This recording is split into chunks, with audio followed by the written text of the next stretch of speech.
I think we could do it if we tried. If only to say you're mine.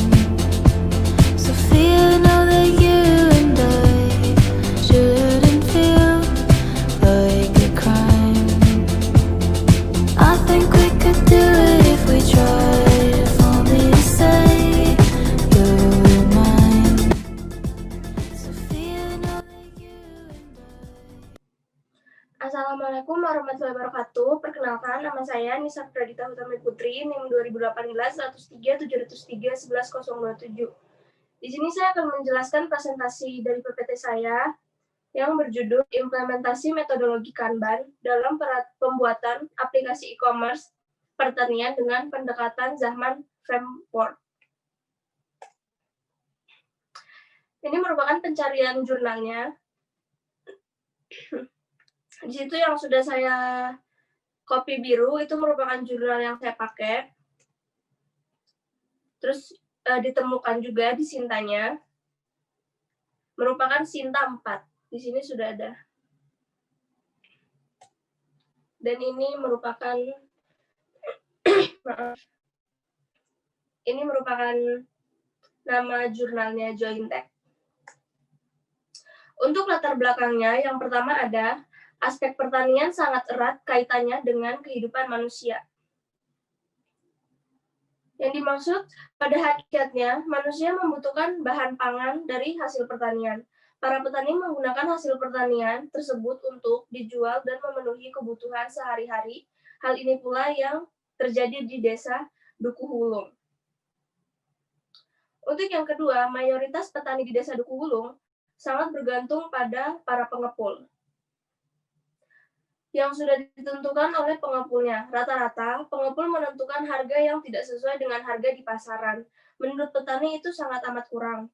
Kesulitan yang dialami para petani dalam mengelola atau menjual hasil panen yaitu harga yang masih dikuasai oleh para pengepul untuk memonopoli harga padi tersebut.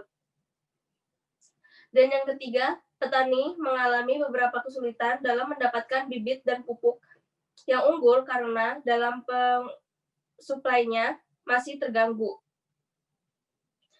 Adapun kebijakan pemerintah yang telah memberikan subsidi pupuk, namun petani masih harus membeli pupuk lagi tersebut dengan harga Rp10.000 per kilogramnya.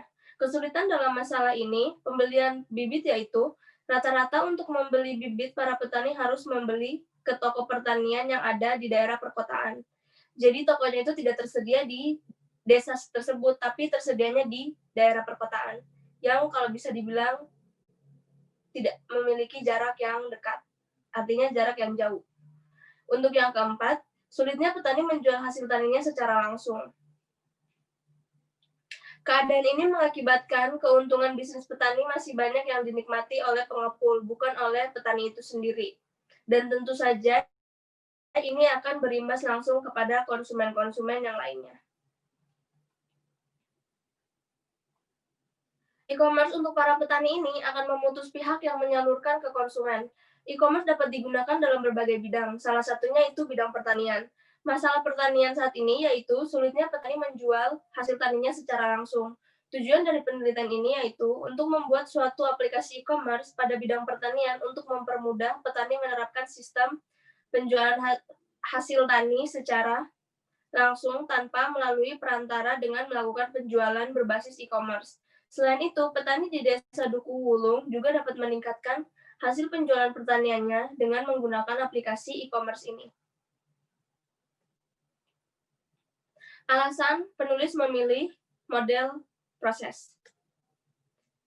Pada penelitian ini, penulis menggunakan metode Zaman Framework dengan membahas tentang scope, konteks, dan bisnis konsep untuk merancang dan membangun aplikasi mobile dengan studi kasus petani di Duku Wulung. Kelebihan dari metode Zaman Framework ini merupakan salah satu kerangka kerja yang populer dalam menentukan atau memetakan arsitektur informasi di sebuah organisasi dengan harapan kerangka kerja ini, developer dapat merancang aplikasi ini, desainnya yang bersih, mudah dimengerti, seimbang, dan lengkap, dan mudah dipahami oleh para penggunanya, yaitu para petani di desa Duku Wulung.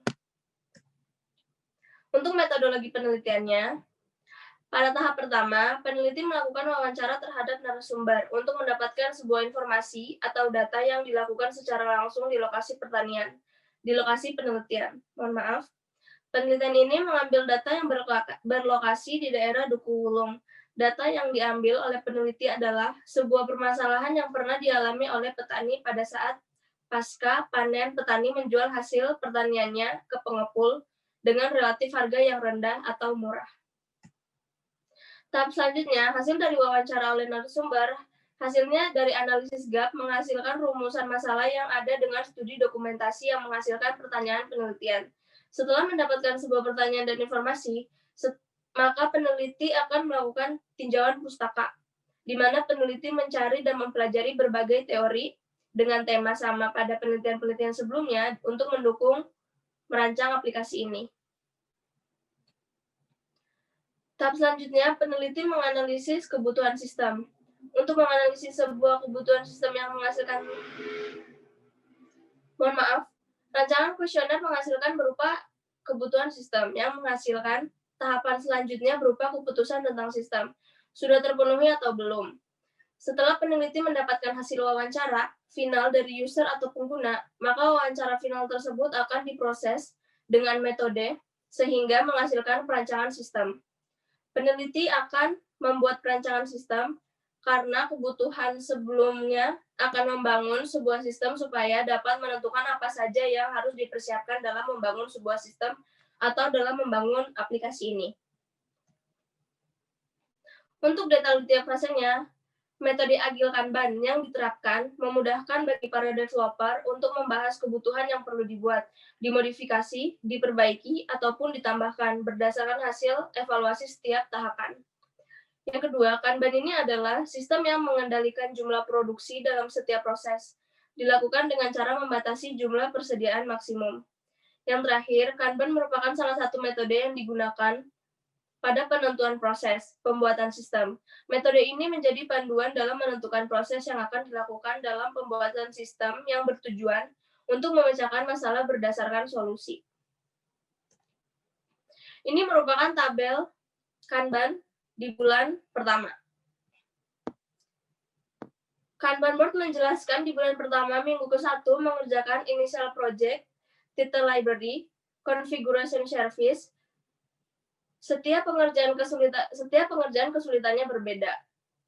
Sesuai di story point dan setiap harinya dilakukan pengetesan yang menjelaskan status done.